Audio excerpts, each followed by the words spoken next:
എല്ലാവർക്കും നമസ്കാരം. ഇന്നത്തെ നമ്മുടെ സത്സംഗം ആരംഭിക്കുകയാണ്.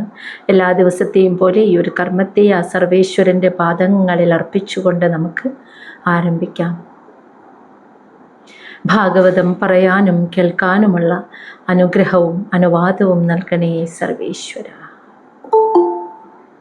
ഓം നമഃ ശിവായ. ഓം ഗും ഗുരുഭ്യോ നമഃ. ഓം നമോ നാരായണായ.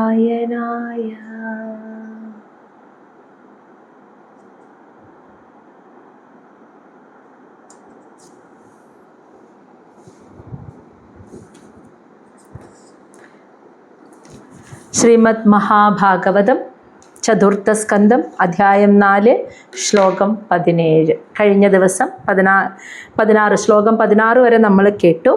അപ്പം നമുക്ക് അതുവരെയുള്ള ഭാഗങ്ങളിലെ നമുക്ക് മനസ്സിലായത് സതീദേവി പറയാണ് പിതാവിനോട്. അപ്പം ശരീരം പ്രാണനെ ത്യജിക്കുന്നതിന് മുൻപ് സതീദേവി എല്ലാവരും കേൾക്കെ പിതാവിനെ ഇങ്ങനെ ശിക്ഷിക്കുന്ന വാക്കുകളുടെ ആ രൂപത്തിൽ പിതാവിനോട് ദക്ഷനോട് പറയുന്ന വാക്കുകളാണ്. ആ ഭഗവാനെ ശിവന് ആയ അത്രയും ശ്രേഷ്ഠമായ ആ 2 അക്ഷരങ്ങൾ ചേർന്ന ആ നാമം, ആ ഭഗവാനെ അശിവം എന്ന് വിളിച്ചത് അങ്ങ് മാത്രമാണ്. യഥാർത്ഥത്തിൽ ബ്രഹ്മാവ് മുതലായ മറ്റെല്ലാ ദേവന്മാരും ശ്മശാനത്തിൽ വസിക്കുന്ന, തലയോട്ടുകൊണ്ട് മാലയുണ്ടാക്കിയിട്ട, ഭസ്മത്തിൽ സ്നാനം കഴിഞ്ഞ് നിൽക്കുന്ന, പിശാചുകളാൽ ചുറ്റപ്പെട്ടു നിൽക്കുന്ന ആ മഹാദേവന്റെ തൃപ്പാദങ്ങളിൽ നിന്നും വരുന്ന പാദധൂളി ഏൽക്കാനായി പാദ നമസ്കാരം ആ ഭഗവാനിൽ, ആ മഹാദേവന്റെ പാദങ്ങളിൽ നമസ്കരിക്കുന്നവരാണ് എല്ലാവരും. അങ്ങനെയുള്ള ഭഗവാനെയാണ് അങ്ങ് ഇപ്പോഴും അശിവം എന്ന് വിളിച്ച് അപമാനിച്ചത് എന്ന് പിതാവിനോട് പറഞ്ഞിട്ട് സതി ശരീരത്തെ ഉപേക്ഷിക്കാനുള്ള സമയമാവുകയാണ്. അപ്പോൾ അതിന് തൊട്ട് മുൻപ് ശ്ലോകം 17 സതീദേവി പറയുന്നതാണ്, ഭഗവാനെ ഇങ്ങനെ അവഗണിക്കുന്നത്, ഭഗവാനെ ഇങ്ങനെ അപമാനിക്കുന്നത് കേട്ട് നിൽക്കാൻ കഴിയാത്ത സതീദേവി പറയാണ്, കർണൗ പിതായ നിരയാത് യദ് അകൽപ ഈശേ ധർമാവിതരി അശ്രുനിഭിഹി നൃഭി അസ്യമാനേ ചിന്ത്യാത് പ്രസഹ്യ രുഷദീ അസതീം പ്രഭുഹു ചേത്. പ്രഭുശ്ചേന്ന് വെച്ചാൽ പ്രഭുഹു ചേത് ജിഹ്വ അസൂൻ അഭി തദഹ വിസൃജേത് സഹ ധർമ്മഹ.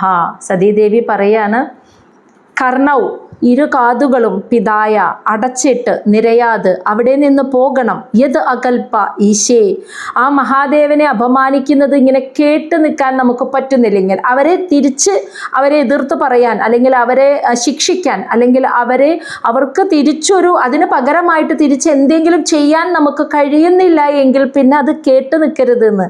അതാണ് കർണൗ 2 ചെവിയും അടച്ച് നിരയാതെ അവിടെ നിന്ന് പോകണം. യത് അകൽപ, അകൽപ എന്ന് വെച്ചാൽ നിങ്ങൾക്ക് ശക്തിയില്ലെങ്കിൽ, മഹാദേവനെ അപമാനിക്കുന്നത് കേട്ടു നിൽക്കാനുള്ള ശക്തിയില്ല, അതിനെ തിരിച്ച് എതിർക്കാനുമുള്ള ശക്തിയില്ലെങ്കിൽ പിന്നെ കേട്ടു നിൽക്കരുതെന്ന്. ചെവി 2 കൂട്ടി അടച്ച് അവിടെ നിന്ന് പോകണം. ധർമ്മവിതരി, ധർമ്മത്തിൻ്റെ നിയന്താവായ മഹാദേവനെ, അസൃനിഭിഹി, അതായത് അജ്ഞാനികളായ നൃഭിഹി മനുഷ്യരെ, അസ്യമാനെ അവഹേളിക്കുന്നത്, അറിവില്ലാത്ത അജ്ഞാനികളായ മനുഷ്യർ ആ ധർമ്മത്തിൻ്റെ നിയന്താവായിട്ടുള്ള മഹാദേവനെ, ഈ അറിവില്ലായ്മ കൊണ്ട് നിൽക്കുന്ന അജ്ഞന്മാരായ മനുഷ്യർ എന്ന് വിളിക്കുന്നത് എന്തുകൊണ്ടാണ്?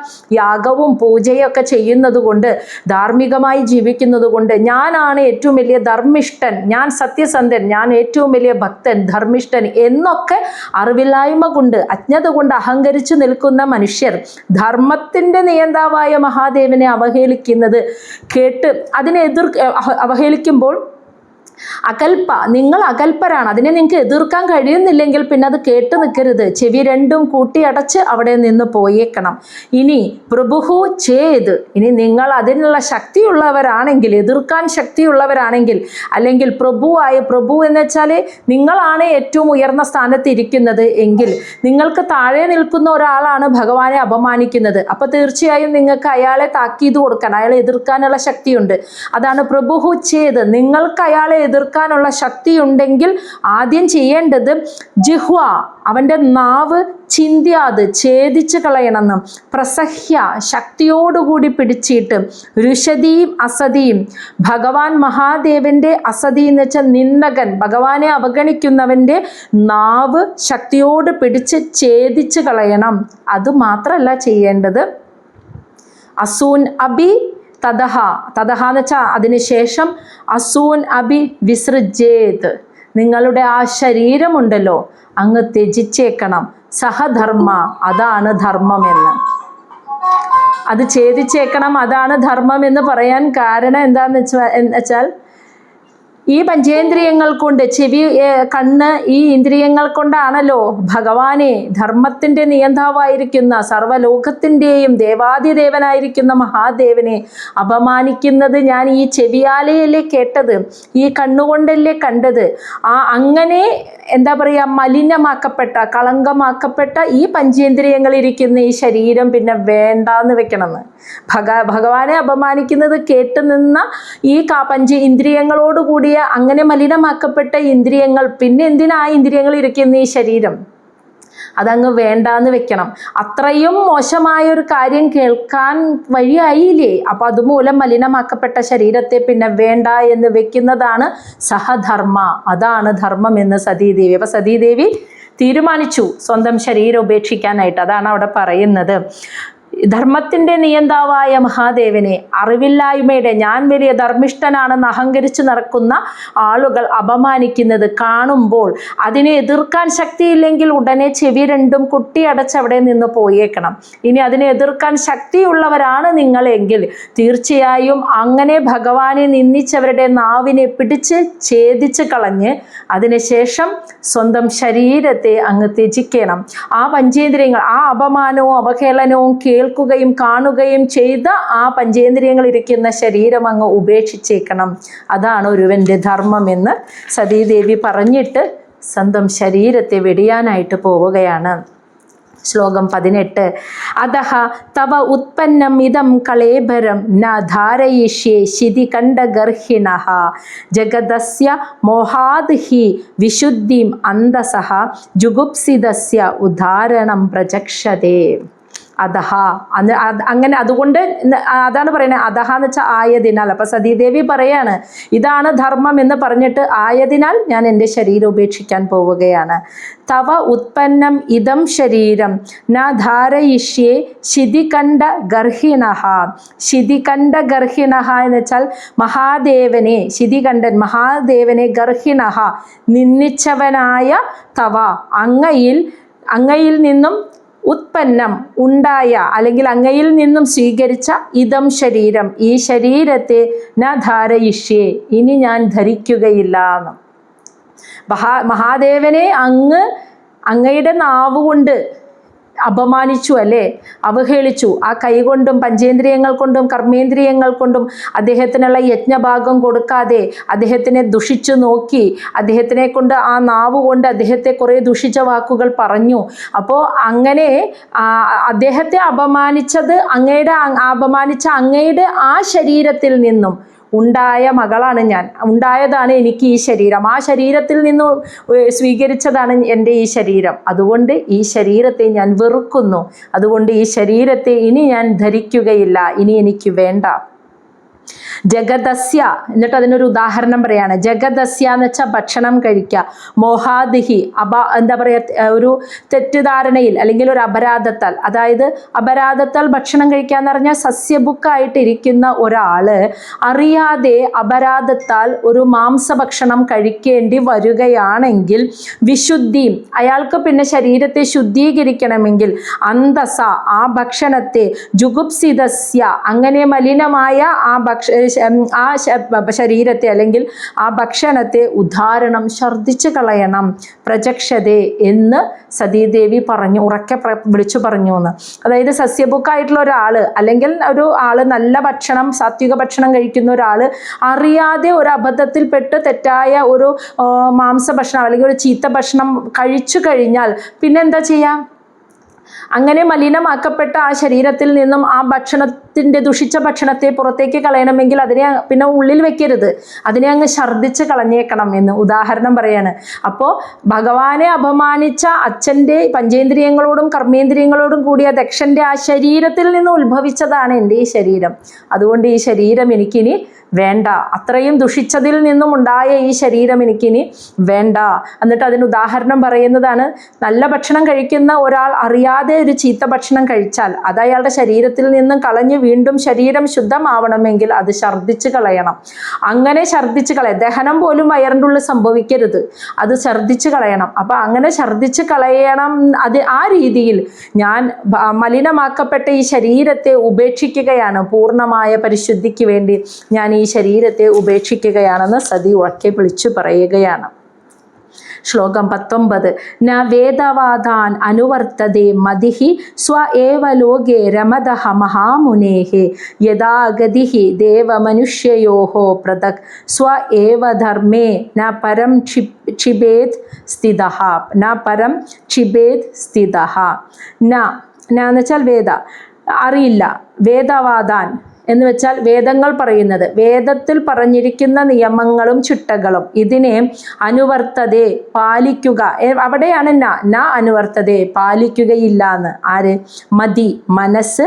സ്വ ഏവ ലോകേ സ്വന്തം ലോകത്തിൽ, അതായത് ഞാൻ ആത്മാവാണ് എന്ന ധാരണയിൽ അവനവൻ ആത്മാവാണ്, സ്വന്തം അതായത് എൻ്റെ അസ്തിത്വം ഞാൻ ആത്മാവാണ് എന്ന് മനസ്സിലാക്കി അതിൽ രമതഃ അതിൽ രമിച്ചു കഴിയുന്ന ആത്മാരാമനായി കഴിയുന്ന മനസ്സുള്ള മഹാമുനിയെ, മഹർഷിമാരുണ്ടല്ലോ, മഹാമുനികൾക്ക് ഈ വേദങ്ങളിൽ പറയുന്ന ചിട്ടകളും ക്രമങ്ങളും നാ അനുവർത്തതേ അവർ പിന്തുടരില്ല എന്ന്.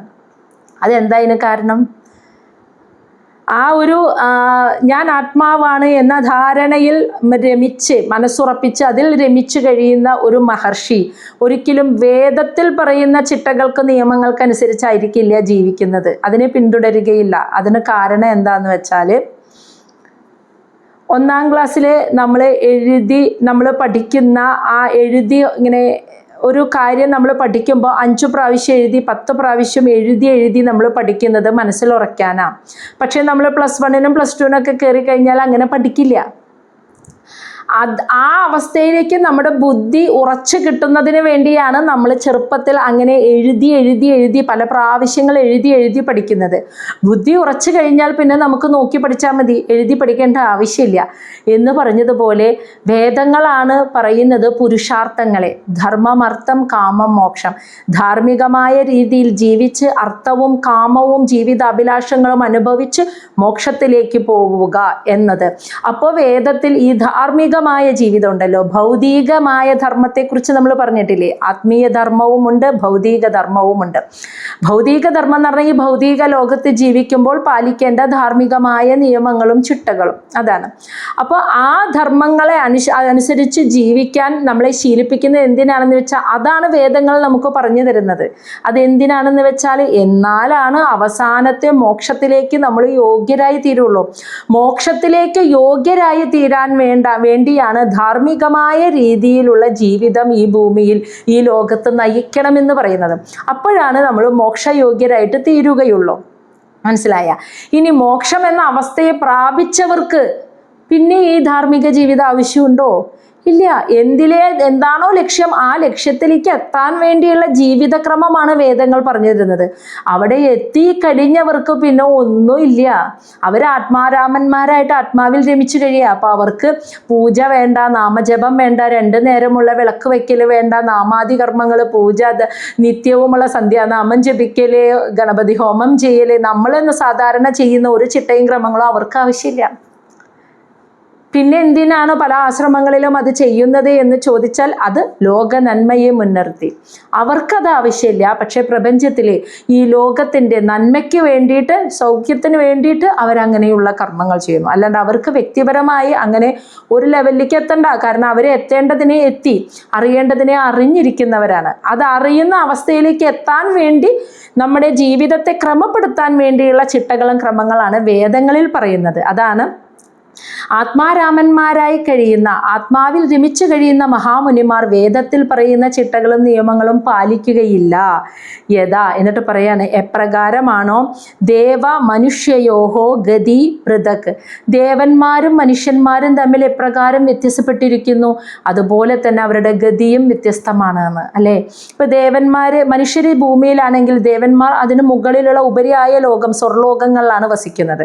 നമ്മുടെ ആയുസ്സല്ല അവരുടെ ആയുസ്, നമ്മളുടെ ജീവിത രീതിയല്ല അവരുടെ ജീവിത രീതി, നമ്മുടെ മനസ്സല്ല അവരുടെ മനസ്സ്, എല്ലാം വ്യത്യസ്തമാണ്, അല്ലേ? അപ്പോൾ ദേവന്മാരുടെയും മനുഷ്യന്മാരുടെയും എല്ലാ കാര്യങ്ങളും വ്യത്യസ്തമായിരിക്കുന്നത് പോലെ അവരുടെ ഗതി എന്ന് വെച്ചാൽ അവരുടെ ജീവിത മാർഗം, അവർ ജീവിക്കുന്ന ആ രീതിയും അവരുടെ ആ ഇതിലെ ആത്മീയമായ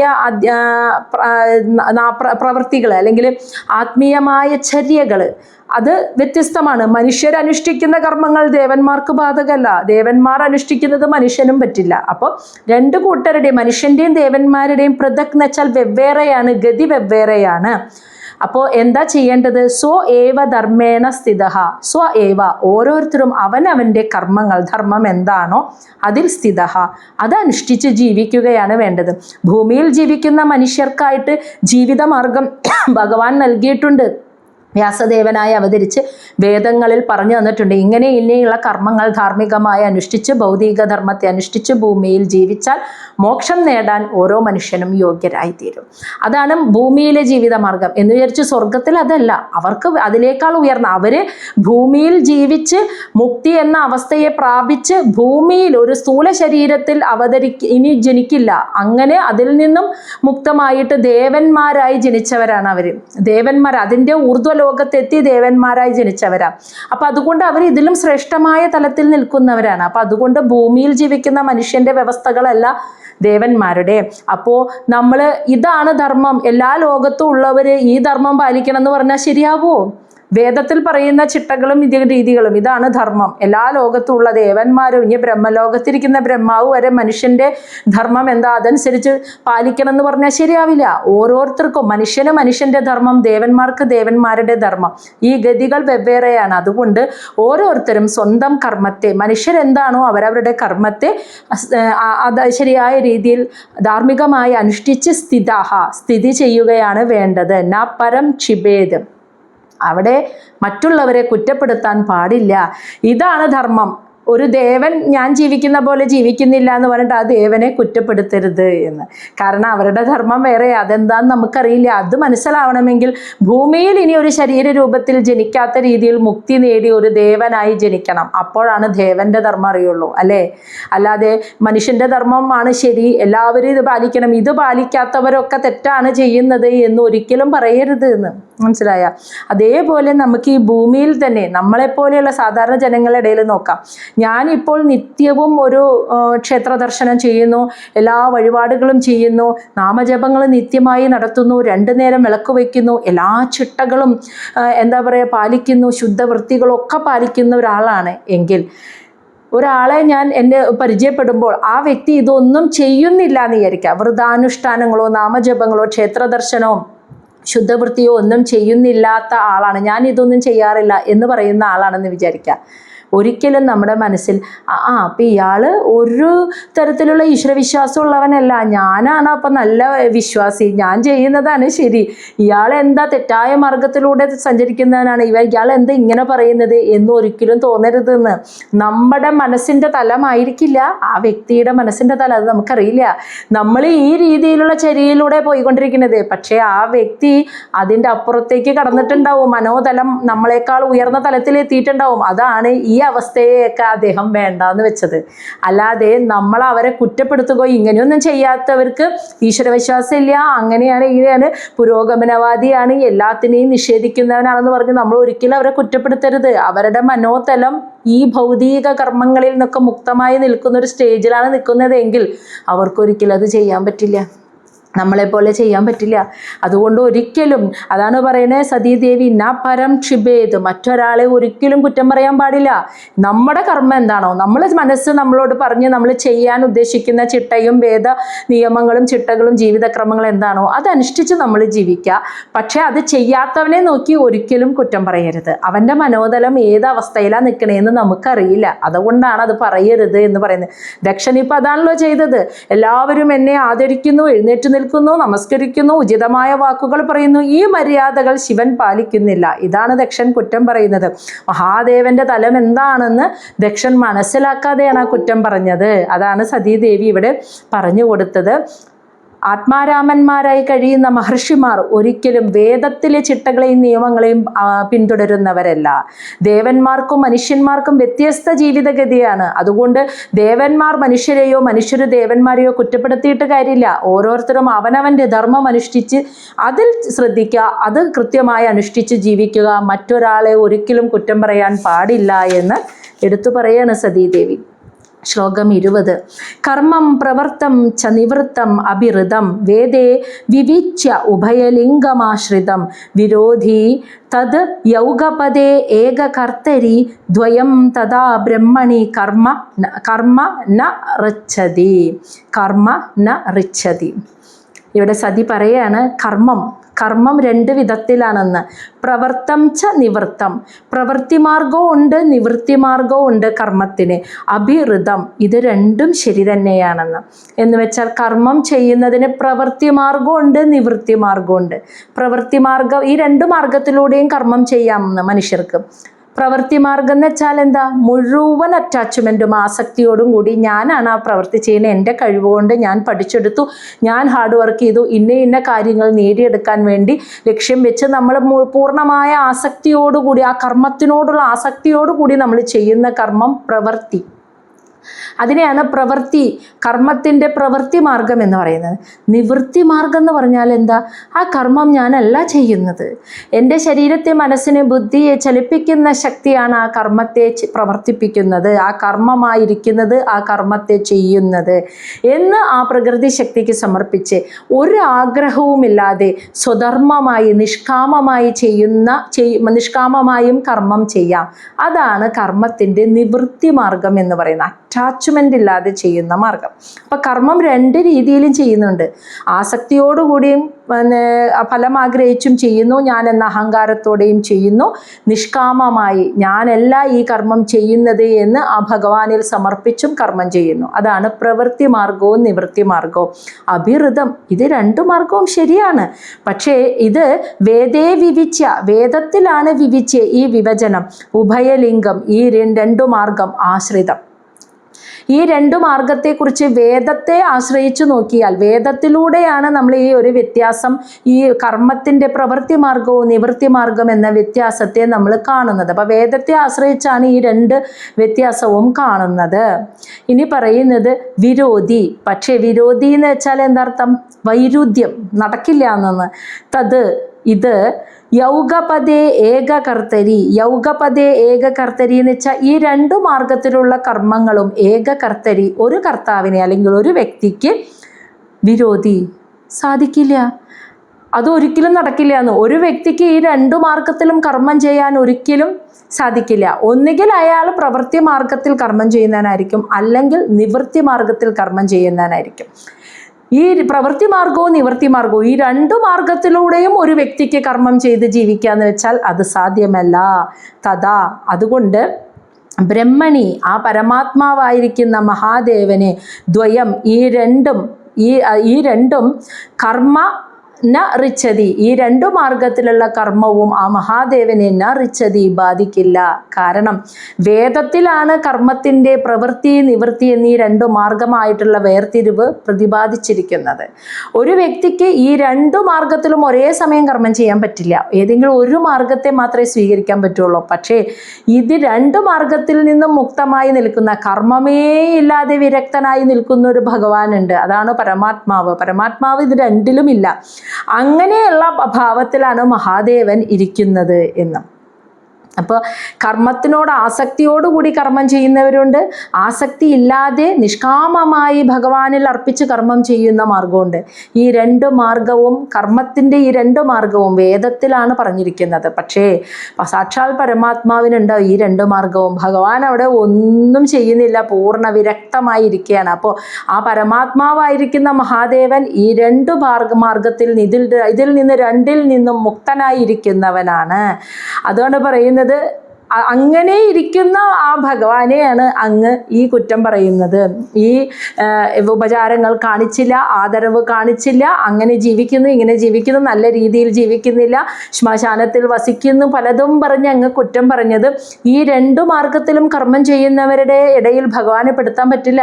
മഹാദേവൻ ഇതിൽ നിന്ന് രണ്ടിൽ നിന്നും മുക്തനായിരിക്കുന്നവനാ. അങ്ങനെ ഇരിക്കുന്ന ഭഗവാനെയാണ് ഇങ്ങനെ കർമ്മം ചെയ്യണം, ഇങ്ങനെ ഈ ഭൂമിയിൽ ജീവിക്കണം, വേദങ്ങളെ അനുശാസിക്കുന്ന കാര്യങ്ങൾ പറഞ്ഞ് അങ്ങ് കുറ്റപ്പെടുത്തിയത് എന്നാണ് സതീദേവി ദക്ഷനോട് പറയുന്നത്. ശ്ലോകം 21. മാവ പദവ്യ പിതരഃ അസ്മത് ആസ്തിദ യാ യജ്ഞശാലാസു ന ധൂമവർത്മഭിഃ തത് അന്നതൃപ്തൈഃ അസുഭൃദ്ഭിഃ ഈഡിത അവ്യക്തലിംഗ അവധൂത സേവിത. അസ്മത് ആസ്തിത പിത എന്ന് വെച്ചാൽ അല്ലയോ പിതാവേ, ദക്ഷനെ വിളിക്കുകയാണ് സതി. അസ്മത് ആസ്തിത, ഞങ്ങൾ അനുഭവിക്കുന്ന അല്ലെങ്കിൽ ഞങ്ങൾ നേടിയെടുത്തിട്ടുള്ള പദവ്യ, ആ പദവി എന്താണെന്ന് മാവാ, അങ്ങേക്കറിയില്ല, അങ്ങേക്കതില്ല എന്ന്. ഞങ്ങളെന്ന് സതീദേവി പറഞ്ഞത് ഞാനും മഹാദേവനും ഞങ്ങളിരിക്കുന്ന സ്ഥാനം എന്താണ്, ഞങ്ങൾ നേടിയെടുത്തിട്ടുള്ള ആ അവസ്ഥ, ആ പദവി, ആ ഐശ്വര്യം അതെന്താണെന്ന് മാവാ എന്ന് വെച്ചാൽ അങ്ങേക്കത് അറിയില്ല. അതെന്താണെന്ന് അങ്ങേക്ക് ഇപ്പോഴും മനസ്സിലായിട്ടില്ല, അങ്ങേക്ക് അറിയുകയുമില്ല. അങ്ങേക്കറിയുന്നത് എന്താ? ഈ യാഗയജ്ഞാദി കർമ്മങ്ങൾ ഓരോ കാമങ്ങൾ ആദ്യം സാധിച്ചെടുക്കാൻ വേണ്ടി ഈ യാഗയജ്ഞാദി കർമ്മങ്ങൾ ചെയ്ത് ജീവിക്കുന്ന രീതിയാണ് അങ്ങേക്കറിയുന്നത്. ഞങ്ങളിരിക്കുന്ന അവസ്ഥ എന്താണെന്ന് അങ്ങേക്കറിയില്ല. യഹ, ആരാണോ യജ്ഞശാലാസോ, യജ്ഞശാലയിൽ ന ധൂമവർത്മഭിഹി, ന ധൂമവർത്മഭിഹി എന്ന് വെച്ചാൽ ആ യാഗയജ്ഞാദി കർമ്മങ്ങൾ അനുസരിച്ച് ചെയ്ത് അതിൽ കൂടെ ഓരോ കാമങ്ങൾ, ആഗ്രഹങ്ങൾ നേടിയെടുക്കാൻ അതൊക്കെ ചെയ്ത് ജീവിക്കുന്നത് ആരൊക്കെയാണോ, അതായത് ഈ യാഗശാലയിൽ അങ്ങ് പറയുന്നത് പോലെ ഇപ്പോൾ യാഗയജ്ഞാദി കർമ്മങ്ങൾ അനുഷ്ഠിച്ച് ജീവിക്കുന്നത്, അങ്ങയോട് യോജിച്ച് നിൽക്കുന്നത്, അങ്ങയുടെ തീരുമാനങ്ങളോട് സഹകരിച്ച് നിൽക്കുന്നത് ആരൊക്കെയാണോ അവരെ തത് അന്നതൃപ്തൈഹി, അങ്ങ് നൽകുന്ന ഈ യജ്ഞത്തിൻ്റെ ദ്രവ്യങ്ങളെ അന്നതൃപ്തൈഹി ഭക്ഷിച്ചിട്ട് അസുഭൃദ്ഭിഹി, അതായത് ആ ശരീരത്തിൻ്റെ ആവശ്യങ്ങളൊക്കെ തൃപ്തരാക്കപ്പെട്ട് ഈഡിത, അങ്ങയെ പുകഴ്ത്തും. അതുമാത്രമേ അങ്ങേക്ക് അറിയുള്ളൂ എന്ന്. ഈ യാഗശാലയിൽ യാഗയജ്ഞാദി കർമ്മങ്ങൾ അനുഷ്ഠിച്ച് ധർമ്മിഷ്ഠരായി ജീവിക്കുന്നു എന്ന് ഭാവിച്ച് നിൽക്കുന്ന അഹങ്കാരികളായിട്ടുള്ള അങ്ങയെ സപ്പോർട്ട് ചെയ്യുന്ന, അങ്ങയെ പിന്തുണയ്ക്കുന്ന ആളുകളുണ്ടല്ലോ, അവരെ ഈ യജ്ഞത്തിൻ്റെ ഭക്ഷണത്തെ, ഈ യജ്ഞത്തിൻ്റെ ഓഹരിയെ ഭക്ഷിച്ച് അവരുടെ ശരീരത്തിൻ്റെ ആവശ്യങ്ങളൊക്കെ നിറവേറ്റപ്പെട്ട് സംതൃപ്തരായി അങ്ങയെ ഇങ്ങനെ പാടി പുകഴ്ത്തും. ദക്ഷൻ്റെ യാഗം നടത്തി, യജ്ഞം നടത്തി എന്നൊക്കെ പറഞ്ഞ് പാടി പുകഴ്ത്തും. അതുമാത്രമേ അങ്ങേക്ക് അറിയുള്ളൂ. പക്ഷേ ഞാനും മഹാദേവനും ഞങ്ങളിരിക്കുന്ന പദവി എന്താണ്, സ്ഥാനം എന്താണെന്ന് അങ്ങേക്ക് അറിയില്ല. അവധൂത സേവിത, അവധൂതന്മാരാൽ സേവിക്കപ്പെടുന്ന ഞങ്ങളെ അവ്യക്തലിംഗ, മറ്റാർക്കും മനസ്സിലാക്കാൻ പറ്റാത്ത മഹത്വമുള്ളവരാണ് ഞങ്ങൾ എന്ന് സതീദേവി പറയാണ്. അങ്ങേക്കത് മനസ്സിലാവില്ല. അവധൂതന്മാരാൽ, ആ ശരീരബോധമില്ലാത്ത അവധൂതന്മാരാലാണ്, അവർക്കാണ് ഞങ്ങളെ അവസ്ഥ എന്താണെന്ന്, ഞങ്ങളുടെ പദവി എന്താണെന്ന്, മഹത്വം എന്താണെന്ന് അറിയുള്ളൂ. അവരാൽ സേവിക്കപ്പെടുന്ന ഞങ്ങളുടെ മഹത്വം അവ്യക്തമാണ് മറ്റുള്ളവർക്ക് ഈ പൂജയും യാഗങ്ങളും ചെയ്യുന്നതും അതിൻ്റെ യജ്ഞശിഷ്ടങ്ങൾ ഭക്ഷിക്കുകയും അതിൽ സംതൃപ്തരായിട്ട് സന്തോഷമായിട്ടൊക്കെ ഇരിക്കുന്നവർ അത് ചെയ്യുന്നവരെ പാടി പുകഴ്ത്തുകയും ഇതൊക്കെയാണ് അറിയുള്ളൂ. ഞങ്ങളുടെ പദവിയും സ്ഥാനം, ഇതിൽ നിന്നൊക്കെ മുക്തരായിരിക്കുന്ന ഞങ്ങളുടെ മഹത്വം എന്താണെന്ന് അവധൂതന്മാർക്ക്, ആ ശരീരബോധമില്ലാത്തവർക്കും മാത്രമേ മനസ്സിലാവുകയുള്ളൂ. എന്നിട്ട് സതീദേവി തൻ്റെ തീരുമാനം പറയാണ്. ന ഏതേന ദേഹേന ഹരേ കൃത ആഗസഃ ദേഹ ഉദ്ഭവേന അലം കുജന്മന വ്രീഡ മമ അഭൂത് കുജന പ്രസംഗത തത് ജന്മ ദിഗ്യഃ തത് ജന്മ ദിഗ്യഃ മഹതാം അവധ്യകൃത് മഹതാം അവധ്യകൃത്.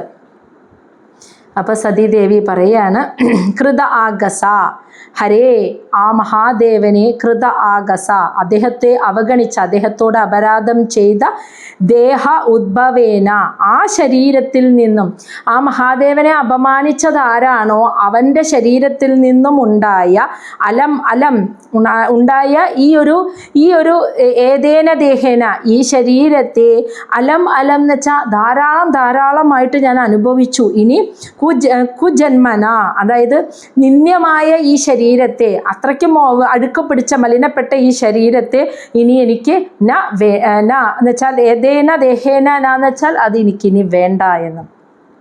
മഹാദേവനെ അവഗണിച്ച് അപമാനിച്ച ആ ശരീരത്തിൽ നിന്നും ഉത്ഭവിച്ചവളാണ് ഞാൻ. മതിയായി എനിക്ക് ഈ ശരീരം, അതുകൊണ്ട് ധാരാളം മതി എനിക്ക് ഈ ശരീരം. കുജന്മന എന്ന് വെച്ചാൽ അങ്ങനെ നിന്ദിക്കപ്പെട്ട ഈ ശരീരത്തെ എനിക്കിനി ഏതേന ദേഹേന ആ ശരീരത്തെ എനിക്കിനി വേണ്ട. കുജനപ്രസംഗത എന്ന് വെച്ചാൽ അങ്ങനെ ഒരു ചീത്ത വ്യക്തിയുടെ, അങ്ങനെ ഒരു മോശപ്പെട്ട വ്യക്തിയുടെ ബന്ധുവാണ്, മകളാണ് ഞാൻ എന്ന് പറയാൻ വ്രീഡ മമ അഭൂത്. വ്രീഡ എന്ന് വെച്ചാൽ ലജ്ജയാണ്. മമ എനിക്ക്, അഭൂത് അങ്ങനെ ആയി തീർന്നിരിക്കുന്നു. അത്രയ്ക്ക് മോശപ്പെട്ട ഒരാളുടെ മകളാണ്, ബന്ധുവാണ് ഞാനെന്ന് പറയാൻ എനിക്കിപ്പോൾ അത്രയ്ക്ക് ലജ്ജയായിരിക്കുന്നു. തത് ജന്മ ആ ജന്മം ദിഗ്യ, അതുകൊണ്ട് തന്നെ ഈ ജന്മം എനിക്ക് ദിഗ്യഹ എന്ന് വെച്ചാൽ ലജ്ജാകരമാണ്. ഈ ജന്മം എനിക്ക് വളരെ ലജ്ജ തോന്നിപ്പിക്കുന്ന ഒരു ജന്മമാണ്. മഹതാം അവധ്യകൃത്, മഹത് വ്യക്തികളെ അപമാനിച്ചതിലൂടെ അപരാധിയായി തീർന്ന ഒരുവൻ്റെ മകളായിട്ട് ജനിച്ചില്ലേ, ഈ ജന്മം തന്നെ എനിക്ക് ലജ്ജാകരമാണ്. അങ്ങയുടെ ബന്ധുവാണ്, മകളാണെന്ന് പറയാൻ തന്നെ എനിക്ക് ലജ്ജയാണ്. മഹാദേവനെ അപമാനിച്ച ഒരു ശരീരത്തിൽ, ഒരുവൻ്റെ ശരീരത്തിൽ നിന്നും ഉണ്ടായവളാണല്ലോ ഞാൻ എന്ന് ഓർക്കുമ്പോൾ മതിയായി എനിക്ക് ഈ നിന്ദ്യമായ ജന്മം, ഞാൻ ഈ ശരീരത്തെ ഉപേക്ഷിക്കുകയാണ് എന്ന്. ശ്ലോകം 23. ഗോത്രം ത്വദീയം ഭഗവാൻ വൃഷധ്വജ ദാക്ഷായണി ഇതി ആഹ യഥാ സുദുർമന വ്യഭേദ നർമ്മ സ്മിതമാശു തദ് അഹം വ്യഭേദ നർമ്മ സ്മിതം ആശു തദഹം വിത്സ്രക്ഷ്യ ഏതത് കുണപം ത്വദംഗജം. നമ്മളൊന്ന് നോക്കൂ, സതീദേവി ഇതൊക്കെ പറയുമ്പോഴും ദക്ഷൻ ഒരക്ഷരം പറയലില്ല. കണ്ട, സതിയെ സമാധാനിപ്പി, എത്ര നെഞ്ചു പൊട്ടിയിട്ടായിരിക്കും സ്വന്തം മകൾ ഇതൊക്കെ പറയണേ അല്ലേ. എന്നിട്ട് പോലും ഇങ്ങനെ ഈ അച്ഛൻ്റെ മകളായി ജനിച്ചത് ലജ്ജാകരം എന്നൊക്കെ പറയുന്നുണ്ട്. പക്ഷെ എന്നിട്ട് പോലും ദക്ഷൻ അവളെ ഒന്ന് ആശ്വസിപ്പിക്കുകയോ സമാധാനിപ്പിക്കുകയോ ചെയ്യുന്നില്ല. ആ പുത്രീ വാത്സല്യമൊക്കെ എവിടെ പോയി മറിഞ്ഞു അല്ലേ, വാശി വൈരാഗ്യവും വന്നപ്പോൾ.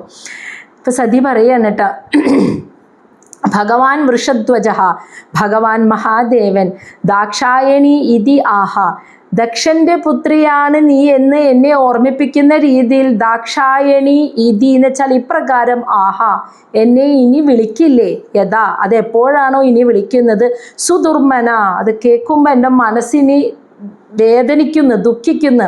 ഇനി ഞാനിവിടുന്ന് തിരിച്ചു പോയാൽ എൻ്റെ ഭർത്താവ് മഹാദേവൻ എന്നെ സ്നേഹപൂർവ്വം ദക്ഷപുത്രിയായവളെ, ദക്ഷപുത്രി എന്ന അർത്ഥത്തിൽ എന്നെ ദാക്ഷായണി എന്ന് വിളിക്കുമ്പോൾ, ആ ശബ്ദം കേൾക്കുമ്പോൾ ഇനി എൻ്റെ മനസ്സ് ദുഃഖിക്കും. ഗോത്രം ത്വദീയം, അങ്ങയുടെ പുത്രി, ഗോത്രം എന്ന് വെച്ചാൽ അങ്ങയുടെ കുടുംബ ബന്ധമാണ്, അങ്ങയുമായുള്ള എൻ്റെ ബന്ധമാണ്, എൻ്റെ കുടുംബത്തെയാണ് അങ്ങ് വിളിക്കുന്നത്. ആ രീതിയിലാണ് എന്നെ ദാക്ഷായണി എന്ന് വിളിക്കുന്നത്. അങ്ങയുടെ പുത്രി, നമ്മുടെ കുടുംബത്തെ ഓർമ്മിപ്പിക്കുന്ന രീതിയിലാണ് ഭഗവാൻ മഹാദേവൻ സ്നേഹപൂർവ്വം എന്നെ ദാക്ഷായണി എന്ന് വിളിക്കാറുള്ളത്. ഇനി ആ വിളി കേട്ടാൽ എൻ്റെ മനസ്സ് സുദുർമന, ദുഃഖിക്കും എൻ്റെ മനസ്സ്. എന്നിട്ട് പറയാണ് വ്യഭേദ, അതോടെ വ്യഭേദ എന്ന് വെച്ചാൽ നഷ്ടമാവും. നർമ്മസ്മിതം, എൻ്റെ സന്തോഷവും എൻ്റെ പുഞ്ചിരിയും ഒക്കെ അതോടെ എനിക്ക് നഷ്ടമാവും. ആശു, വളരെ പെട്ടെന്ന്. തദം അഹം, അപ്പോൾ തന്നെ ഞാൻ. വൃത്സ്രക്ഷ്യ എന്ന് വെച്ചാൽ ഞാൻ ഉപേക്ഷിക്കണം.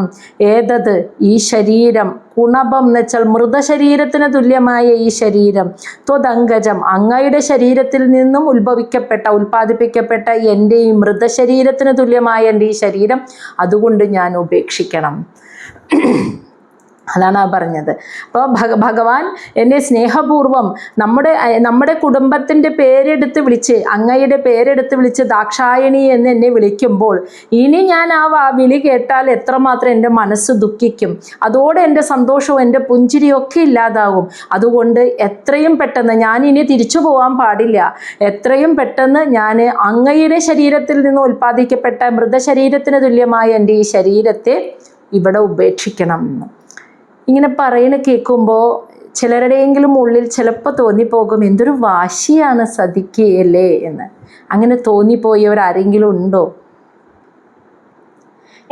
വാശിയല്ല ടീച്ചറെ, ഞാൻ ആലോചിക്കുന്നത് ഇത് എന്തുകൊണ്ടാണ് നമ്മളുടെ ഇപ്പൊ അതിന് സൂയിസൈഡ് എന്ന് പറയുമല്ലോ. അതെ ഇപ്പോഴത്തെ കാലത്ത് അതെ അതെ. അതായത് ഇത്രയ്ക്ക് കടുത്ത തീരുമാനം എടുക്കേണ്ട ആവശ്യം ഉണ്ടായിരുന്നോ എന്നൊക്കെ ചിലപ്പോൾ നമുക്ക് തോന്നുമായിരിക്കും. സാധാരണ ഒരു മനസ്ഥിതിയുള്ള നമുക്ക് തോന്നും, ഇത്രയ്ക്കും കടുത്ത ഒരു തീരുമാനം എടുക്കേണ്ട ആവശ്യമുണ്ടോ? വേണ്ടാന്നാ വെച്ചാൽ അച്ഛൻ്റെ അടുത്ത് നിന്ന് ഇറങ്ങി ഭർത്താവിൻ്റെ അടുത്തേക്ക് തിരിച്ചു ചെന്നാൽ പോരായിരുന്നോ? സുഖമായി ജീവിച്ചൂടായിരുന്നു? എന്തിനാണ് ഇത്ര കടുത്ത തീരുമാനം എടുത്തത്? അല്ലെങ്കിൽ ഇനി അപമാനിക്കപ്പെട്ടു എന്ന് തോന്നിയപ്പോൾ ഇനി ശരീരം വേണ്ടാന്ന് വിചാരിക്കുന്നതാണല്ലോ ഈ ഡിപ്രഷനിലൊക്കെ വന്നിട്ട് ഈ ആത്മഹത്യയിലേക്ക് നയിക്കുന്നത്. അങ്ങനെ ഒരു തീരുമാനമല്ലേ സതി എടുത്തേ? അപ്പോൾ ദേവന്മാർ പോലും അപമാനിക്കപ്പെട്ടാൽ പിന്നെ ആത്മഹത്യ ചെയ്യാമെന്നാണല്ലോ ചിന്തിക്കുന്നത്. അപ്പോൾ അവർ പോലും അങ്ങനെ ചിന്തിക്കുന്നു. അപ്പോൾ പിന്നെ മനുഷ്യരുടെ അവസ്ഥ എന്തായിരിക്കും എന്നൊക്കെ നമുക്ക് പലപ്പോഴും മനസ്സിൽ കുറച്ച് വാശി കൂടിപ്പോയോ എന്നൊക്കെ നമുക്ക് സാധാരണ നമ്മുടെ ഒരു മനോതലം വെച്ച് ചിന്തിക്കുമ്പോൾ നമുക്കങ്ങനെ തോന്നുന്നതാണ്. തോന്നും. അതാണ് ഞാൻ പറഞ്ഞത്. അതാണ് സതീദേവി തൊട്ട് മുന്നേ പറഞ്ഞത്. മനുഷ്യൻ്റെ മനോതലവും മനുഷ്യൻ്റെ ജീവിത രീതി മനുഷ്യൻ്റെ ഭൗതിക ധർമ്മങ്ങളുമല്ല ദേവന്മാരുടെ മനോതലം, ദേവന്മാരുടെ ജീവിത രീതി, ദേവന്മാരുടെ ഭൗതിക ധർമ്മം എന്ന് പറയുന്നത്. അതായത് ഒരാൾ ദേവനാവുക എപ്പോഴാ? ഭൂമിയിൽ ജീവിച്ച്, ഇപ്പം നമ്മൾ വരാഹമൂർത്തിയുടെ കഥ കേട്ടപ്പോൾ അതിൽ ജയവിജയന്മാരായിരുന്നു, ഭഗവാന്റെ പാർഷദന്മാരായിരുന്നു. എന്നിട്ട് അവർ ഭൂമിയിൽ അസുരന്മാരായി ജനിച്ചു. ഈ ജയവിജയന്മാർ എങ്ങനെയാണ് ഭഗവാന്റെ മുഖ്യ പാർഷദന്മാർ എന്നുള്ള വൈകുണ്ഠത്തിൽ എത്തിച്ചേർന്നത്? ഭൂമിയിൽ ജീവിച്ച് ആ കർമ്മങ്ങളെ ഭഗവാനിൽ സമർപ്പിച്ച് ജീവിച്ച് അഹങ്കാരം ശമിച്ച് മനസ്സ് അടങ്ങി അഹങ്കാരം ശമിച്ച് അത്രയും പരിശുദ്ധരാക്കപ്പെട്ടപ്പോഴാണ് അവർ സ്ഥൂല ശരീരം എടുക്കില്ല, ഭൂമിയിൽ ഒരു ജന്മമില്ലാത്ത രീതിയിൽ ഭഗവാന്റെ മുഖ്യ പാർഷദന്മാർ എന്നുള്ള സ്ഥാനത്തിലേക്ക് എത്തിയിട്ട് വൈകുണ്ഠത്തിൽ എത്തിച്ചേർന്നത്. ഇതുപോലെ ദേവേന്ദ്രൻ ഓരോ മന്വന്തരത്തിലും ദേവന്മാരായിട്ട് മാറി മാറി വരുന്ന ആളുകൾ മാറി മാറി വരുന്ന കേട്ടിട്ടില്ലേ? അതായത് ഭൂമിയിൽ ജീവിച്ച് ആ ഒരു ഭഗവാന്റെ പാദങ്ങളിൽ ശരണാഗതി അടഞ്ഞ് അഹങ്കാരം ശമിച്ച് അങ്ങനെ ഒരു തലത്തിലേക്ക് ഉയർന്ന് ആ പൂർണ്ണമായും മനസ്സടങ്ങി അഹം ശമിച്ച് പരിശുദ്ധമാക്കപ്പെട്ട സൂക്ഷ്മ ശരീരം അവരാണ് പിന്നെ ഭൂമിയിൽ ഒരു ജന്മം. ആ അവസ്ഥയിലെ പ്രാപിക്കാൻ വേണ്ടിയാണ് ഭൂമിയിൽ ജനിക്കുന്നത്. ആ അവസ്ഥയിൽ എത്തിക്കഴിയുമ്പോൾ പിന്നെ ഭൂമിയിൽ ഒരു ജന്മം അവർക്കില്ല. അവർ ദേവലോകത്ത്, സ്വർലോകത്ത്, അതിൻ്റെ ഉയർന്ന ലോകങ്ങളിൽ, അതിൻ്റെ ഉയർന്ന ലോകങ്ങളിലേക്കാണ് പോകുന്നത്. നമ്മളിതിൻ്റെ ഭാഗവതത്തിൻ്റെ ആദ്യത്തെ ഭാഗങ്ങളിലൊക്കെ അത് പഠിച്ചു. പടിപടിയായ മുക്തി എന്നൊക്കെ കേട്ടിട്ടില്ലേ? ഭൂമിയിൽ നിന്ന് പോകും, പിന്നെ ഭൂമിയിൽ ഒരു ശരീരരൂപത്തിൽ ജനിക്കില്ല. അങ്ങനെ ജനിക്കുന്നതിൻ്റെ ദുരിതം എന്താണെന്ന് നമ്മൾ കപില മഹർഷിയുടെ അതിൽ നിന്നും കപില തത്വത്തിൽ നിന്നും മനസ്സിലാക്കി. അതിൽ നിന്ന് മുക്തമായി കഴിഞ്ഞാൽ ഊർധ്വലോകങ്ങളിലേക്കാണല്ലോ പടിപടിയായ മുക്തി നേടിയിട്ട് പോവുക. അപ്പോൾ അങ്ങനെയാണ് ദേവന്മാരായി തീരുന്നത്. അപ്പോൾ ദേവന്മാരുടെ ഒരു മനോതലവും നമ്മുടെ മനോതലവും എന്തായിരിക്കും? രണ്ടും തീർച്ചയായിട്ടും വ്യത്യാസം ഉണ്ടാവും അല്ലേ? ഇവിടെ ജീവിച്ച നമ്മളെപ്പോലെ ജീവിച്ച് പരിശുദ്ധരാക്കപ്പെട്ട് അഹം ശമിച്ച് ആ ഉയർന്ന യോഗാവസ്ഥയെ പ്രാപിച്ചു പോയവരാണ് ദേവന്മാരായിട്ട് പിന്നെ ഊർധ്വലോകങ്ങളിലൊക്കെ ക്രമമുക്തിയുടെ ഭാഗമായി എത്തിച്ചേർന്നിരിക്കുന്നത്. അപ്പോൾ ഭൂമിയിൽ ജീവിക്കുന്ന ഒരു സാധാരണ മനുഷ്യൻ്റെ മനസ്സാവോ അവർക്ക്? അല്ലല്ലോ. മനസ്സടങ്ങി പരിശുദ്ധരാക്കപ്പെട്ട് എത്തിയിരിക്കുന്ന അവസ്ഥയിലല്ലേ അവരവിടെ ഇരിക്കുന്നത്. അപ്പോൾ സതീദേവി ഈ ചെയ്യുന്ന കർമ്മത്തെ ആ രീതിയിലൊന്ന് ആലോചിച്ച് നോക്കി. അപ്പോൾ നമ്മുടെ മനസ്സാണോ, നമ്മളുടെ വാശി, വൈരാഗ്യം, അല്ലെങ്കിൽ നമ്മുടെ അപമാനിക്കപ്പെട്ടു എന്ന മാനാഭിമാന ചിന്ത, ഇതാണോ ആ ദേഹത്യാഗത്തിന് കാരണം? ഇതൊക്കെ കഴിഞ്ഞു പോയി. ആ മാലിന്യങ്ങളൊക്കെ പോയി ശുദ്ധീകരിക്കപ്പെട്ടിട്ടാണല്ലോ സതി അവിടെ എത്തിയിരിക്കുന്നത്. അപ്പോൾ സതിയുടെ ശരീരത്യാഗത്തിന് കാരണം അതല്ല. അവിടെ അങ്ങനെയാണ് നമ്മൾ മനസ്സിലാക്കേണ്ടത്. സതി എന്ന സ്ഥാനത്ത് എത്തിയിരിക്കുന്നത് ഈ ഒരു സ്റ്റേജൊക്കെ കഴിഞ്ഞ് പോയിട്ടാണ്. അപ്പോൾ ആ ഒരു സ്ഥാനത്ത് അത് സതീദേവി തന്നെ പറഞ്ഞു, ഞാനും മഹാദേവനും ഇരിക്കുന്ന ആ പദവി എന്താണെന്ന് അങ്ങേക്ക് അറിയില്ല എന്ന് പറഞ്ഞത് കണ്ട ദക്ഷനോട്. അതുകൊണ്ട് സതിയുടെ ശരീര ത്യാഗത്തെ ഒരു സാധാരണ മനുഷ്യൻ്റെ ആത്മഹത്യയുമായി താരതമ്യപ്പെടുത്തരുത്. അപമാനിക്കപ്പെട്ടപ്പോൾ പോയി ആത്മഹത്യ ചെയ്തു, അങ്ങനെ ഒരിക്കലും അതിനെ കാണരുത്. അതിന് കാരണം അത്രയും ശുദ്ധമായ ശരീരത്തിൽ, അത്രയും ശുദ്ധമായ സൂക്ഷ്മ ശരീരത്തിൽ നിവസിക്കുന്ന സതീദേവി ആ ശരീരത്തിൽ ഇരുന്നു കൊണ്ട് തന്നെ ഇത്രയും വലിയ പരമപുരുഷനിലേക്ക് പ്രാപിക്കാനായിരിക്കുമ്പോൾ ആ പരമപുരുഷനെ അപമാനിക്കുന്ന കേട്ട ഈ ശരീരം പോലും എനിക്കിനി വേണ്ട എന്ന് ത്യജിക്കുന്ന അത്രയ്ക്കും ആ ഒരു ഈ ശരീരത്തിൽ സൂക്ഷ്മ ശരീരമാണെങ്കിലും ഇതിലിരിക്കുമ്പോഴാണല്ലോ ഞാൻ ഇതൊക്കെ കേൾക്കേണ്ടി വരുന്നത് എന്ന് ഓർത്തപ്പോൾ ഇതുപോലും ഇല്ലാത്ത ആ ഒരു പരമപുരുഷനിലേക്ക് എനിക്ക് ലയിക്കണമെന്ന ഒരു ചിന്തയിലേക്ക് സതീദേവി എത്തിയെന്ന്. അല്ലാണ്ട് അത് ശരീരം ഉപേക്ഷിച്ചുള്ള ആത്മഹത്യയല്ലാന്ന്. ഞാനിപ്പോൾ പരമപുരുഷനിൽ ലയിച്ചിട്ടില്ല, ആ പരമാത്മാവിൽ ലയിക്കാതെ നിൽക്കുകയാണ്. അങ്ങനെ വേറിട്ട് നിൽക്കുന്നത് കൊണ്ടാണ് ഇത്യാദി മാലിന്യങ്ങൾ അനുഭവിക്കേണ്ടതും എന്നിലേക്ക് വരുന്നത്.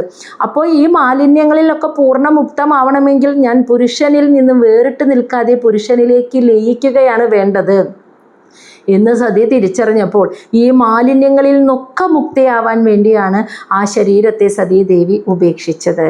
ഇപ്പം മനസ്സിലായ? അല്ലാതെ അത് മാനാഭിമാന ചിന്ത കൊണ്ട് വരുന്ന ഒരു ആത്മഹത്യയല്ലാന്ന് ആ പ്രാണനെ ത്യജിച്ചത് എന്ന് പറഞ്ഞത്. കാരണം മനുഷ്യൻ ചെയ്യുന്ന ഈ കാര്യവും ദേവീദേവന്മാരുടെ ആ കർമ്മവും തമ്മിൽ ഒരുപാട് വ്യത്യാസമുണ്ട്. അത് തന്നെ സതീദേവി തന്നെ പറയുന്നു. അവരുടെ പദവിയും അവരുടെ മനോതലവും വേറൊരു തലാണ്. അത്രയും ഈഗോ, അഹം ശമിച്ച അവസ്ഥയിൽ എത്തിയവരാണ് അവർ. എന്നിട്ട് അവർ അതുപോലും ആ ഒരു സൂക്ഷ്മമായ ശരീരത്തിൽ പോലും ഇനി എനിക്ക് ഇരിക്കണ്ട, ആ ക്രമമുക്തി പോലും വേണ്ട, എനിക്ക് ആ ഭഗവാനിൽ ലയിക്കണം എന്ന് വിചാരിച്ചപ്പോൾ അതുപോലും അവർ ഉപേക്ഷിച്ചു പോകുന്ന പോക്ക്. കാരണം അതിൽ പോലും മാലിന്യങ്ങൾ ഉണ്ടെന്ന് സതിക്ക് മനസ്സിലായപ്പോൾ അതുപോലും വേണ്ട എന്ന് സതി തീരുമാനിക്കുകയായിരുന്നു ഈ ഒരു ശരീരത്യാഗത്തിന് കാരണം. മനസ്സിലായോ? അപ്പോൾ അങ്ങയുടെ ശരീരത്തിൽ നിന്ന് ഉത്ഭവിച്ച ഈ ഒരു ശരീരം അതുകൊണ്ട് എനിക്കിനി വേണ്ട, അതിനി എനിക്ക് ആവശ്യമില്ല, അതുകൊണ്ട് ഞാൻ ഇത് ഉപേക്ഷിക്കാൻ പോവുകയാണെന്ന് അങ്ങനെ സതി പറയുന്നു. മൈത്രേയ ഉവാച, മൈത്രേയ മഹർഷി വിതുരരോട് ബാക്കി ഭാഗങ്ങൾ പറയുകയാണ്. ഇതി അദ്വരേ ദക്ഷ അനൂദ്യ ശത്രുഹൻ ക്ഷിതൗ ഉദീജീം നിഷസാദ ശാന്തവാക് സ്പൃഷ്ട്വാ ജലം പീതദുഗൂല സംവൃത നിമീല്യ ദൃക് യോഗപദം സമാവിശത്. കണ്ടോ, നമ്മൾ ആത്മഹത്യ ചെയ്യുന്ന പോലെയല്ല സതി പോയത്. നോക്കൂ, ഇപ്രകാരം അദ്വരെ ആ യാഗസ്ഥലത്ത് വെച്ച് ഇപ്രകാരം ദക്ഷ അനൂദ്യം ദക്ഷനോട് പറഞ്ഞിട്ട് ശത്രുഹൻ എന്ന് വിളിക്കുന്നത് ഇവിടെ മൈത്രേയ മഹർഷി വിതുരരെ, അല്ലയോ വിതുരരെ, ശത്രുക്കളെ നിഗ്രഹിച്ചവൻ എന്ന് പറഞ്ഞ വിതുരര് യുദ്ധം ചെയ്തു എന്നല്ല, പഞ്ചേന്ദ്രിയങ്ങളെ ഇന്ദ്രിയങ്ങളും മനസ്സാകുന്ന ശത്രുവിനെ ജയിച്ചവനെ എന്നർത്ഥത്തിൽ മൈത്രേയ മഹർഷി വിതുരരെ ശത്രുഹൻ എന്ന് വിളിക്കുന്നു.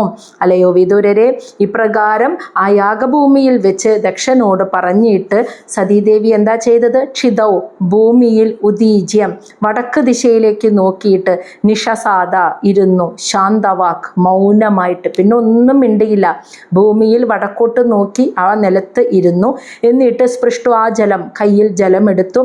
പീതദുഗൂല സംവൃത, മഞ്ഞ പട്ടുവസ്ത്രമാണ് അന്ന് സതി ധരിച്ചിരുന്നത്. അതാണ് പീതദുഗൂല സംവൃത, മഞ്ഞ പട്ടുവസ്ത്രം ധരിച്ച ആ സതീദേവി അങ്ങനെ കയ്യിൽ ജലം എടുത്തിട്ട് നിമീല്യ ദൃക്ക്, കയ്യും ജലമെടുത്ത് കൈകാലുകൾ കഴുകി. എന്നിട്ടാണ് ആ ഭൂമിയിൽ വടക്ക് ദിശയിലേക്ക് നോക്കി മൗനിയായിരുന്നു. എന്നിട്ട് നിമീല്യ ദൃക്ക്, കണ്ണടച്ചു. യോഗപദം സമാവിശത്, ആ യോഗാവസ്ഥയിലേക്ക് ലയിച്ചു. കണ്ണടച്ച് മനസ്സിനെ അടക്കി. എന്നിട്ട് ഭഗവാൻ പരമശിവനെ മാത്രം കണ്ട്, ഭഗവാന്റെ പാതാരവിന്ദങ്ങളെ മാത്രം കണ്ടുകൊണ്ട് ആ യോഗാവസ്ഥയിലേക്ക് ലയിച്ചു. കണ്ടോ, അങ്ങനെയാണ് ശരീരത്തെ, ആ സമാധിയിൽ പോയിട്ടാണ് ശരീരത്തെ വിടുന്നത്.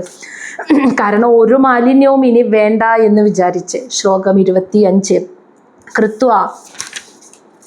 കൃത്വാ സമാനൗ അനിലൗ ജിതാസന സ ഉദാനം ഉത്താപ്യ ച നാഭിചക്രത സ ഉദാനം ഉത്താപ്യ ച നാഭിചക്രതഃ ശനൈഃ ഹൃദി സ്ഥാപ്യ ധിയ ഉരസി സ്ഥിതം കണ്ഠാദ് ഭ്രുവോഃ മധ്യം അനിന്ദിത അനയാത്. അപ്പോൾ കൃത്വ എന്ന് വെച്ചാൽ കൃത്വ സമാനവും സമനിലയിൽ ഉറപ്പിച്ചു. അനില പ്രാണവായുവിനെ പ്രാണാപാനവായുവിനെ ജിതാസന ശരിയായൊരു ആസനത്തിലാണല്ലോ, നിലത്ത് ഉറച്ച ആസനത്തിൽ ഇരുന്നിട്ട് സതീദേവി തൻ്റെ പ്രാണാപാനവായുവിനെ സമനിലയിൽ അകത്തേക്കും പുറത്തേക്കുമുള്ള വായുവിനെ സമാന അവസ്ഥയിലേക്ക് ഉറപ്പിച്ചു വെച്ചിട്ട് സഹ ആ ദേവി ഉദാനം ഉത്താപ്യ ഉദാനവായുവിനെ ഉത്താപ്യ എന്ന് വെച്ചാൽ ഉയർത്തിയിട്ട് നാഭി ചക്രത്തിലേക്ക് കൊണ്ടുവന്ന് വെച്ചു. മണിപൂരക ചക്രയുടെ ഭാഗത്തേക്ക് ഉയർത്തി. അപ്പോൾ അത് മൂലാധാരത്തിൽ നിന്നും ആ ഉദാനവായുവിനെ ഉയർത്തി നാഭി ചക്രത്തിലേക്ക് കൊണ്ടുവന്നു. ശനൈഹി പതുക്കെ ധിയ ബുദ്ധിയോടെ, അതായത് ആ പ്രചോദിതമായ ബുദ്ധിയാൽ ആ ഏകബുദ്ധിയാൽ ആ മൂലാധാരത്തിൽ നിന്നും ആ ഉദാനവായുവിനെ ഉയർത്തി നാഭി ചക്രത്തിലേക്ക് കൊണ്ടുവന്നു. പിന്നെ പതുക്കെ ഹൃദിസ്ഥാപ്യ ഹൃദയചക്രത്തിലേക്ക് അനാഹതത്തിലേക്ക് കൊണ്ടുവന്നു. അതിനുശേഷം ഉരസി സ്ഥിതം, അതിനുശേഷം ഉരസി എന്ന് വെച്ചാൽ വായുവിൻ്റെ ആ കണ്ഠഭാഗത്തേക്ക് സ്ഥിതം കണ്ടാത് ആ വായുവിനെ ആ ശ്വാസനാളത്തിലേക്ക് കൊണ്ടുവന്നിട്ട് കണ്ടാത്, അതായത് വിശുദ്ധി ചക്ര കണ്ടത്തിൻ്റെ അവിടെ ആ ചക്രത്തിലേക്ക് ഉയർത്തി. പിന്നീട് അവിടെ നിന്ന് ഭ്രുവോ മധ്യം രണ്ട് പുരികക്കൊടികളുടെ മധ്യത്തിലുള്ള ആജ്ഞാചക്രയിലേക്ക് ഉയർത്തിയിട്ട് അനിന്ദിത കുറ്റവിമുക്തയായ ആ സതീദേവി അനയത്ത് ഉയർത്തിയെന്ന്. അനയത്ത് എന്ന് വെച്ചാൽ ഉയർത്തിയെന്ന്. അപ്പോൾ ആ കൈകാലുകൾ കഴുകി ശുദ്ധീകരിച്ച് വടക്ക് ദിശയിലേക്ക് നിലത്തിരുന്ന് മനസ്സ് ഏകാഗ്രമാക്കി യോഗാവസ്ഥയിലിരുന്ന് പ്രാണാപാനവായുവിനെ നിയന്ത്രിച്ച് ആ മൂലാധാരത്തിൽ നിന്നും ഉദാനവായുവിനെ ഉയർത്തി നാഭി ചക്രം, പിന്നീട് ഹൃദയചക്രം, വിശുദ്ധി ചക്രം, ഏറ്റവും ഒടുവിൽ ആ ആജ്ഞാചക്രയിലേക്ക് ആ ഉയർത്തി.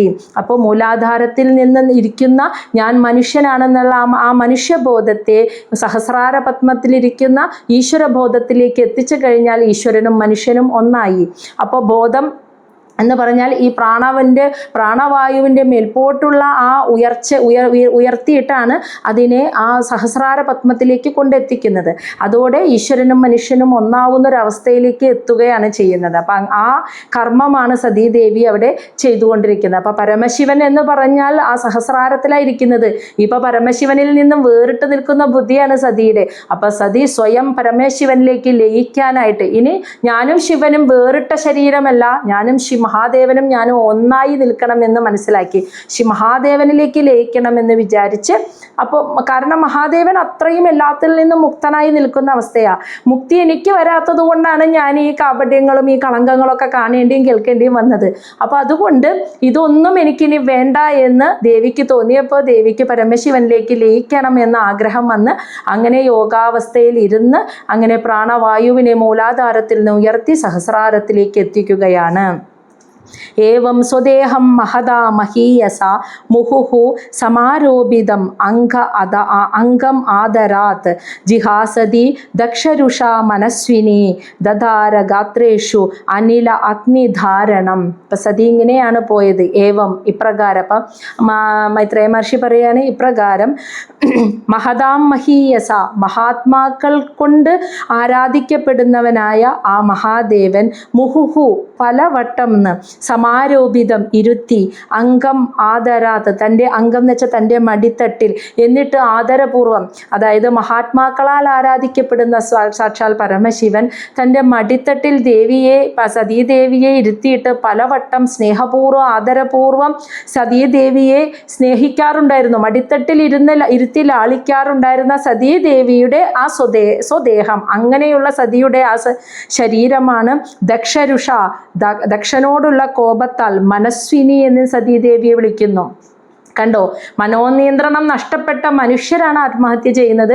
ഇവിടെ മനസ്വിനി എന്നാണ് മൈത്രേയ മഹർഷി സതീദേവിയെ പറയുന്നത്. മനസ്വിനി എന്ന് വെച്ചാൽ മനസ്സിനെ അടക്കിയവൾ എന്ന്. മനസ്സിലായോ? മനസ്സടങ്ങിയപ്പോൾ മഹാദേവനിലേക്ക് ലയിക്കുകയാണ് സതീദേവി ചെയ്തത്. സാധാരണ മനുഷ്യർ ആത്മഹത്യ ചെയ്യുന്നത് മനോനിയന്ത്രണം നഷ്ടപ്പെട്ട് ജീവിതം ഉപേക്ഷിക്കലാണ്. മനസ്സിലായോ? രണ്ടും ഒരുപാട് വ്യത്യാസമുണ്ട്. അങ്ങനെ മനസ്സിനെ അടക്കിയ ആ സതീദേവി ദക്ഷനോടുള്ള കോപത്താൽ ജിഹാസതി ശരീരം ഉപേക്ഷിക്കാൻ ആഗ്രഹിച്ച് ഗാത്രേഷു ആ ദേഹം മുഴുവനും അനില അഗ്നിധാരണം, സ്വന്തം ആ യോഗാവസ്ഥയിൽ ലയിച്ചപ്പോൾ സ്വന്തം ശരീരത്തിൻ്റെ ഉള്ളിൽ തന്നെയുള്ള അനിലൻ, ആ വായു, പ്രാണവായു, അഗ്നി ഇവയെ ധ്യാനിച്ചുകൊണ്ട് ആ ശരീരത്തിൻ്റെ ഉള്ളിൽ തന്നെയുള്ള വായുവിനെയും അഗ്നിയെയും ധ്യാനിച്ച് അങ്ങനെ ദദാര അതിനെ സ്വയം ആ അഗ്നിയെ സ്വീകരിച്ചു. ഉള്ളിലെ അഗ്നിയിൽ അങ്ങനെ എരിഞ്ഞു, അല്ലാണ്ട് പുറമേന്ന് ഒരു അഗ്നി ഇങ്ങനെ കത്തിക്കേറി ദഹിച്ചു പോവുകയല്ല. ഉള്ളിലെ അഗ്നിയും വായുവും അതിനെ ഉപയോഗിച്ച് ആ യോഗാവസ്ഥയിൽ അതിനെ സ്വീകരിച്ചിട്ട് അതിൽ അങ്ങനെ ഇല്ലാതായിരിക്കുന്നു, അതിനെ സ്വയം സ്വീകരിച്ചു. ഉള്ളിലെ അഗ്നിയിൽ സ്വയം, അറിവാകുന്ന ജ്ഞാനാഗ്നിയിൽ സ്വയം അങ്ങനെ ഇല്ലാതായി സതീദേവി. അങ്ങനെയാണ് ആ ശരീരം. അപ്പം ഭഗവാൻ പലവട്ടം ഭഗവാന്റെ മടിത്തട്ടിൽ ഇരുത്തി സ്നേഹിച്ച, ആദരപൂർവം സ്നേഹിച്ച സതീദേവിയുടെ ആ ശരീരമാണ് ദക്ഷനോടുള്ള കോപത്താൽ മനസ്സടക്കി സതീദേവി ആ ശരീരം പോലും ഇല്ലാതെ ഭഗവാനിലേക്ക് ലയിക്കാനായിട്ട് ആ ശരീരത്തിൻ്റെ ഉള്ളിൽ തന്നെയുള്ള അഗ്നിയെയും വായുവിനെയും ധ്യാനിച്ച് അതിലേക്ക് ലയിച്ചത്, അതിനെ സ്വീകരിച്ചത്, അതിനെ ധരിച്ചു എന്നാണ് പറയുന്നത്. സ്വയം അതിൽ കീഴടങ്ങി അതിനെ സ്വീകരിച്ചു എന്ന്. ശ്ലോകം 27. തതഃ സ്വഭർത്തു ചരണാംബുജസവം ജഗദ്ഗുരോഹോ ചിന്തയതി ന ച അപരം ദദർശദേഹോ ഹതകൽമഷ സതി സദ്യഃ പ്രജ്വാല സമാധിജ അഗ്നിന.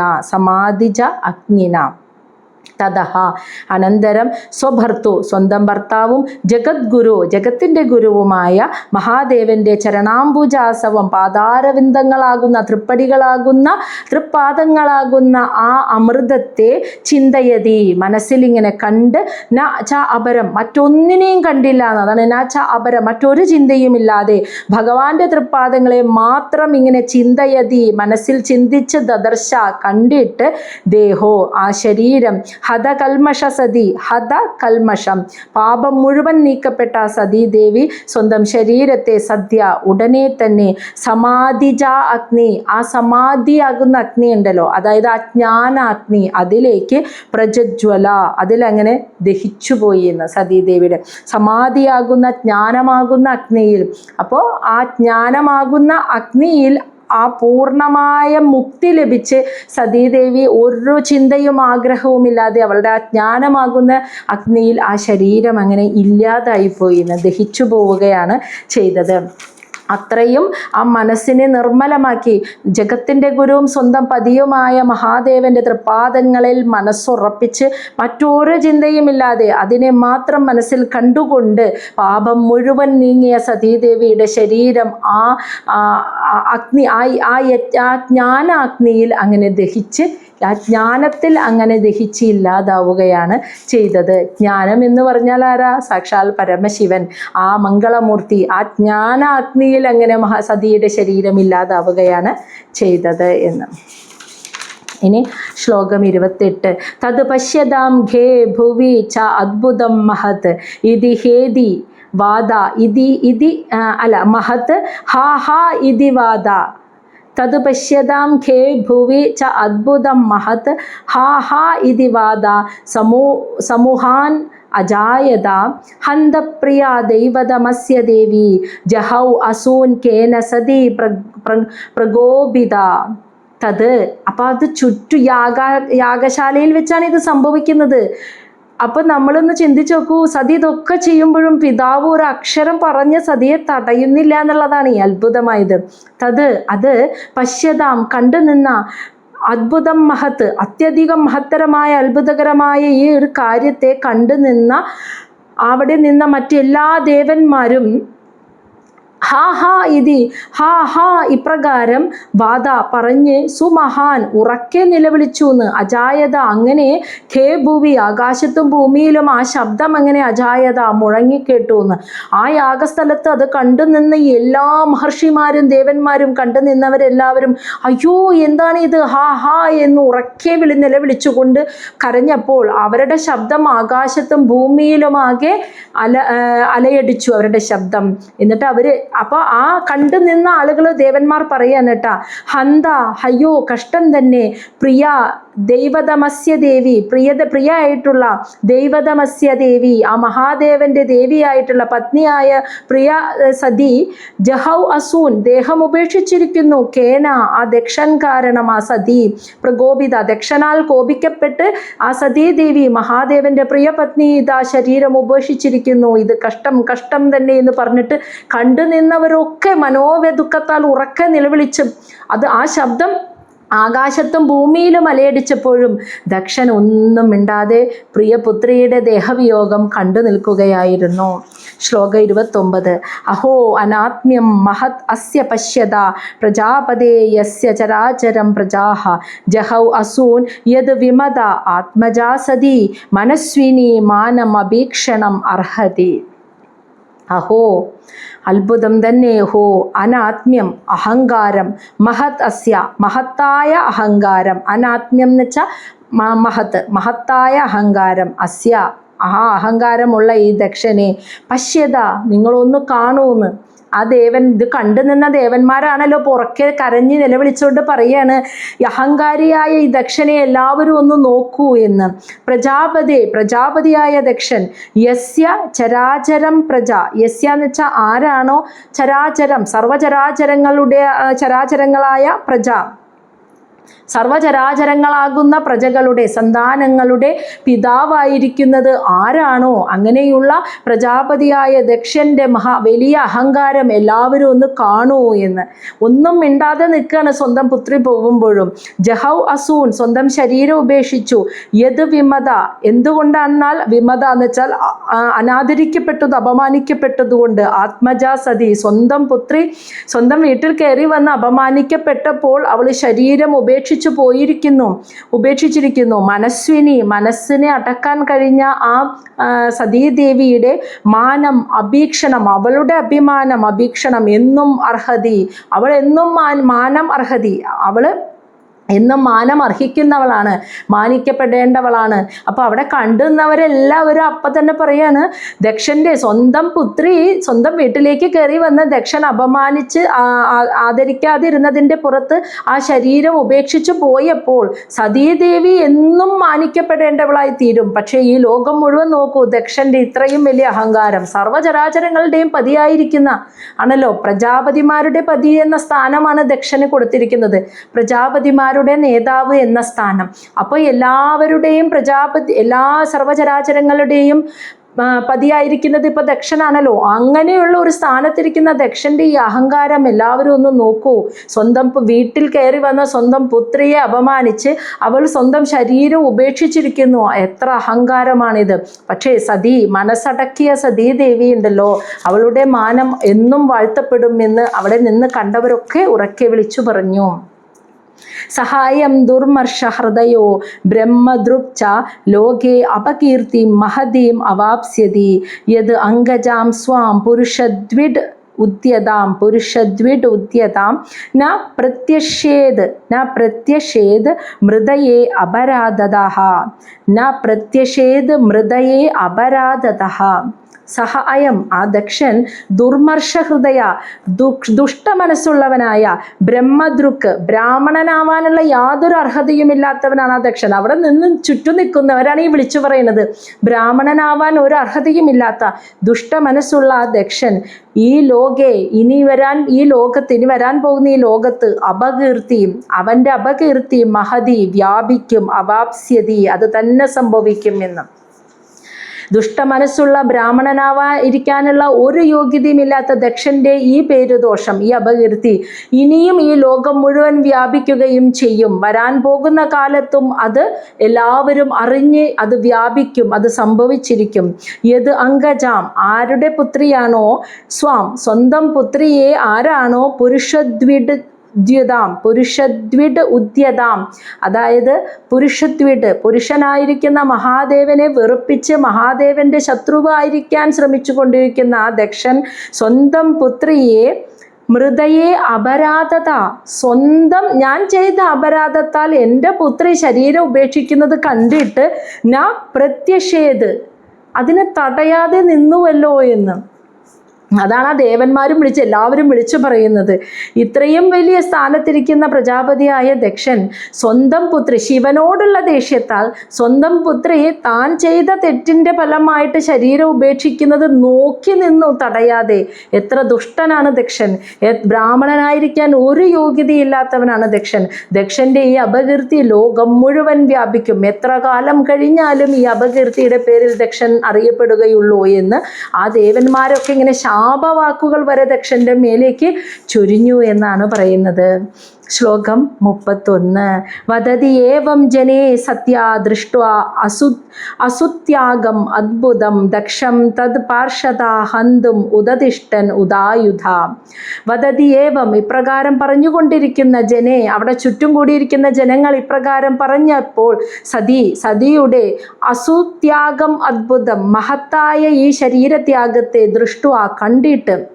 അപ്പോൾ അവിടെയുള്ള എല്ലാവരും ഇങ്ങനെ ദക്ഷനെ ശപിച്ചുകൊണ്ട് ഉറക്കെ വിളിച്ചു പറഞ്ഞ് നിലവിളിക്കുമ്പോൾ സതീദേവി ആ ശരീരം ഉപേക്ഷിച്ച ആ മഹത്തായ പ്രാണത്യാഗത്തെ കണ്ടിട്ട് തത് പാർഷദ, ഭഗവാന്റെ പാർഷദന്മാർ, ആയിരക്കണക്കിന് പാർഷദന്മാർ കൂടെ ചെന്നിരുന്നല്ലോ മഹാദേവന്റെ അനുയായികൾ. അവര് ദക്ഷം ഹന്തും, ദക്ഷനെ വധിക്കുവാൻ, ഉദായുധ, ആയുധങ്ങളെ എടുത്തിട്ട് ഉദതിഷ്ഠൻ, ഇരിക്കുന്നിടത്തുനിന്ന് എഴുന്നേറ്റു ദക്ഷനെ വധിക്കാൻ ദക്ഷന്റെ നേരേക്ക് ഓടിച്ചെന്നു നിന്ന് ഭഗവാന്റെ പാർഷദന്മാർ. ശ്ലോകം 32. തേഷാം അപതതാം വേഗം നിശാമ്യ ഭഗവാൻ ഭൃഗുഹു യജ്ഞഗ്നഗ്നേന യജുഷാ ദക്ഷിണ അഗ്നൗ ജുഹാവഹ. ആ സമയത്ത് ഭൃഗു മഹർഷി അവിടെ നിൽക്കണ്ടായിരുന്നല്ലോ. അദ്ദേഹം എന്താ ചെയ്തത്? തേഷാം, ആ മഹാദേവന്റെ അനുയായികളെ, അപതതാം, ഇപ്രകാരം, വേഗം, വളരെ വേഗത്തിൽ.